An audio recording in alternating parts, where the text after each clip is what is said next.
Chegamos, galerinha do Antenagem na Arte, e na aula de hoje, é claro que vocês não podem estranhar o meu novo parceiro de apresentação. Como nós estamos no mês junino, iremos falar especificamente hoje sobre uma das linguagens artísticas mais importantes e mais antigas que se tem registro e conhecimento.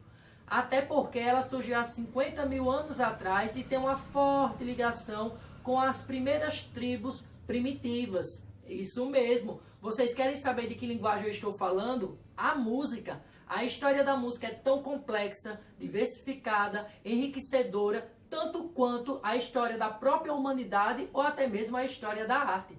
E quando nós falamos sobre a música, nós podemos diversificá-la em seus amplos sentidos e apresentações. Como, professor? A música ela pode ser conhecida como música antiga, música clássica, erudita, romântica, moderna, contemporânea, e também vai depender muito do gosto musical que eu ou você venhamos a desenvolver. Por exemplo, que tipo de música você gosta? Qual é o estilo? Pode ser uma música folclórica, uma música clássica, tá ok? Além disso, vale a pena a gente frisar que toda composição musical, ela sempre vai estar vinculada com as experiências de vida do determinado artista. Por exemplo, os acontecimentos que ele presenciou, o acontecimento também que ele vivenciou, como ele faz a sua interpretação do mundo que o cerca, e tudo isso vai estar inserida nas suas composições musicais. Somado a isso, nós também temos a grande questão de que a música ela tanto pode ser local,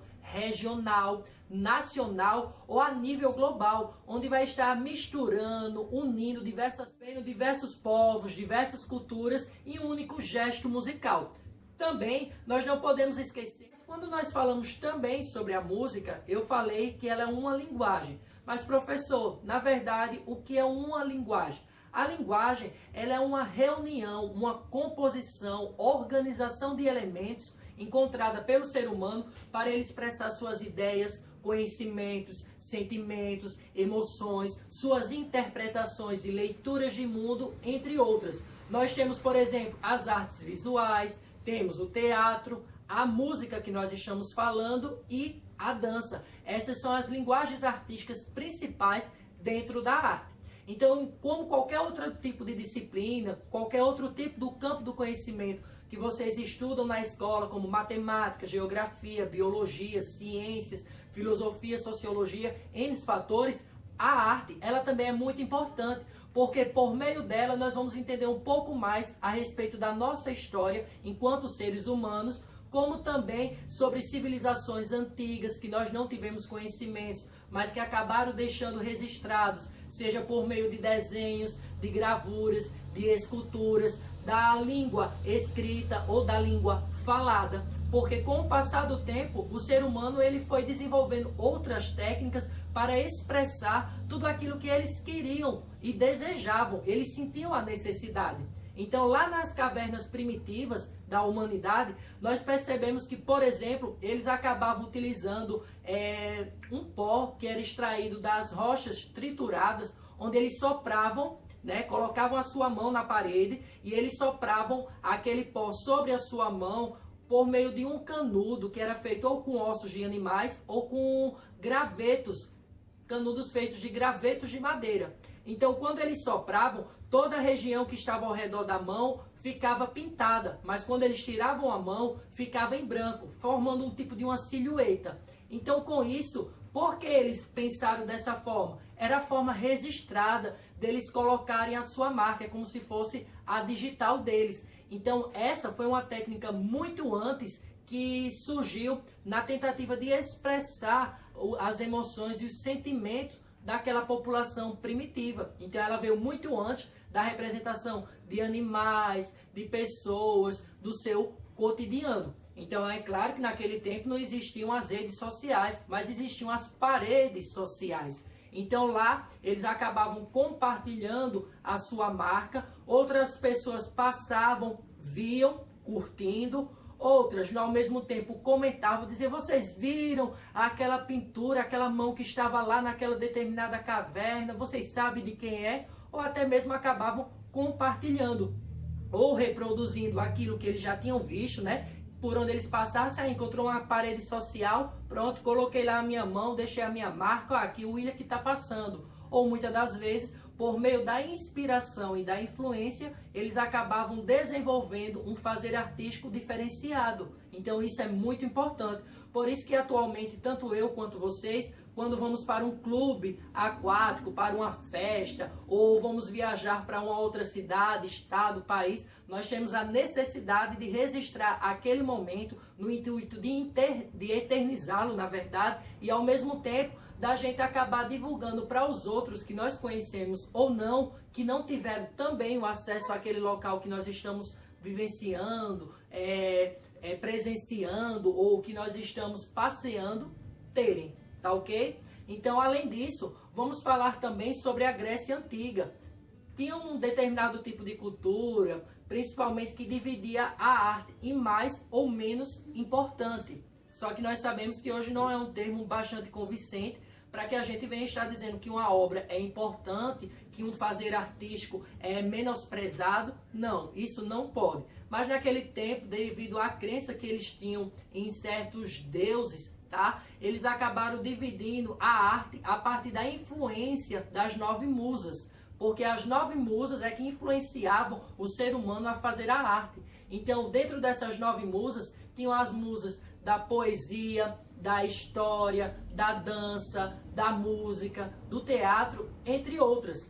Além disso, também vale ressaltar que a pintura, a escultura, e a arquitetura, elas não eram tão consideradas como artes puras ou a arte nobre. Por quê, professor? Porque, por se tratar de um trabalho braçal, eles diziam, esse tipo de cultura, esse tipo de arte, ela deve ser produzida apenas pelas pessoas mais pobres ou pelos escravos. Além disso, dentro desse contexto, a mulher ela não poderia ser um artista, ela não poderia se expressar. Tal categoria de conhecimento foi passando o tempo e foi meio que sendo sanada, tendo um outro significado. E hoje nós conhecemos muitas mulheres que acabam se destacando em aspectos sociais, políticos, econômicos, culturais também. Então, no século XIX, vai surgir a Kate Elizabeth Bunce, que ela vai produzir, na verdade, reproduzir a musa da música, tá?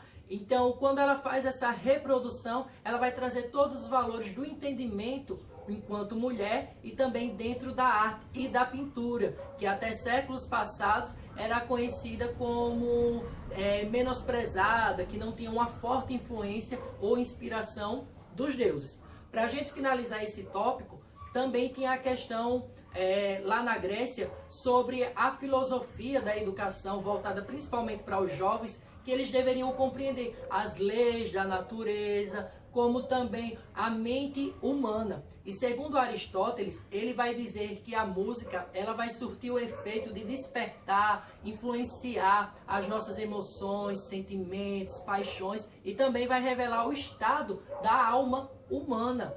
Por isso que os deuses Dionísio e também o deus Apolo, que eram gregos, eles eram sempre exaltados, venerados por meio de instrumentos musicais, sejam eles de sopro ou de corda, porque aqueles sons percussivos, eles não eram considerados como nobres ou como sons dos deuses, porque era muito primitivo, era ligado à terra. Então, juntamente com os instrumentos de corda, como também os de sopro, acabou surgindo o canto, porque era o canto dos deuses. Então, os instrumentos acabavam acompanhando esses cantos, que era uma certa veneração aos deuses que influenciavam os homens a produzir aquele tipo de arte.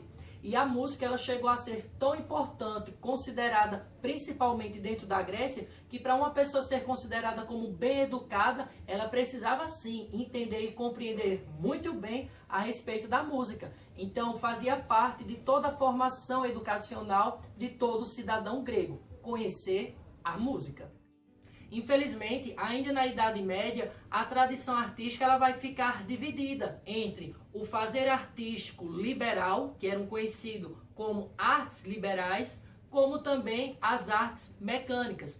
Quando nós falamos em artes liberais, nós estamos falando que os responsáveis por essa produção, eles deveriam usar a sensibilidade, utilizar a gramática no sentido poético. Então eles tinham que produzir na escrita registros voltados para grandes acontecimentos históricos, para amor, amizade, acontecimentos do Ocidente, as grandes vitórias, batalhas, e também estava muito interligada com a tradição cristã. Por isso que os artistas desse tipo de música, desse fazer artístico que era chamado liberal, ele tinha que ter aptidão para a retórica. Professor, e o que é retórica? Retórica é a arte da palavra na oralidade, é a fala, você falar muito bem, se expressar muito bem. Por isso que era comum na Idade Média muitas pessoas se juntarem, se reunirem em torno de um grande mestre, porque até esse contexto, nós, ao falarmos de arte, dizia-se que arte não é o mesmo sentido que nós conhecemos hoje, tá? Mas que a arte, ela tinha que ser produzida com maestria, era saber fazer perfeitamente, com louvor. Então as pessoas ficavam encantadas com aquela forma de expressar, contar histórias fictícias da imaginação ou acontecimentos da realidade. Então era uma forma de ter-se atualizado, atenado com tudo que estava acontecendo ao seu redor. Então as pessoas se juntavam naquela roda de conversa e o mestre acabava expressando seus contos, as suas histórias, suas vivências, experiências, principalmente dentro de uma sociedade que não era alfabetizada. Aí vai surgir também os trovadores. Os trovadores, eles eram verdadeiros poetas que cantavam o seu poema. Então eles utilizavam a arte da fala, como também da musicalidade e da escrita. E muitas das vezes, por eles serem andarilhos, eles acabavam indo de lugares para outros e eram patrocinados ou até mesmo hospedados por famílias nobres. Então era uma forma de entreter e de educar a população simples daquele momento. Só que, contudo, nós vamos ver também a grande importância que a música ela vai receber no caráter de ser uma arte nobre, principalmente quando ela estava atrelada aos cultos religiosos da igreja cristã, da igreja católica. Vão surgir também os cantos gregorianos, que é em homenagem ao Papa Gregório, que ele estabeleceu uma série de normas litúrgicas dentro do fazer religioso no Ocidente. Só que nós não vamos poder apenas enfatizar a importância que os cantos gregorianos tiveram, porque desde a antiguidade as pessoas, os nossos ancestrais, eles já misturavam a religião com a arte, e no tempo de Jesus, principalmente nas sinagogas, também eram assim. Por isso que na antiguidade se cantavam muito os salmos no Antigo Testamento, tá? E depois, na nova era cristã, vai acontecer o canto do Novo Testamento, que foi justamente no período de Jesus Cristo. Aí vai surgir um monge muito importante, que foi considerado Guido d'Arezzo, que era justamente o monge italiano e músico que acabou organizando em uma notação musical pautada o sistema de notas que nós conhecemos. O Dó, Ré, Mi, Fá, Sol, Lá, Si. E o nome do papel pautado, onde as músicas eram registradas a partir desse sistema, ficaram conhecidas justamente como partituras, que até hoje são bastante utilizadas. Então deu para vocês compreenderem o que eu quis trazer dentro dessa aula? Principalmente vocês nunca esqueçam que o primeiro instrumento que foi tocado pelo primeiro ser humano para produzir música, para produzir sons, foi justamente o corpo. Então, quando nós tocamos no nosso corpo percussivo, nós encontramos diversos sons que podem nos auxiliar na produção e composições artísticas. Então, a música, ela pode ter sua origem a partir do canto, a partir da voz, ou também a partir dos toques e dos sons que são produzidos em nosso corpo. Por isso que quando nós dizemos assim que alguém está batendo na porta, nós dizemos que é toque, toque. O cachorro faz au, au, o gato faz miau, a buzina faz bibi. Porque dentro da língua portuguesa existe uma figura de linguagem que é conhecida e chamada de onomatopeia, que é justamente essa reprodução dos sons que nós ouvimos e que nós temos contato dentro da nossa realidade. Lembrando que os sons que nós encontramos na cidade, alguns são totalmente diferentes daquele que nós encontramos na natureza, no campo. Tudo bem? Então eu espero que vocês tenham compreendido uma, duas, três coisinhas ou o conteúdo completo. Até a próxima e um forte abraço virtual. Tchau, tchau!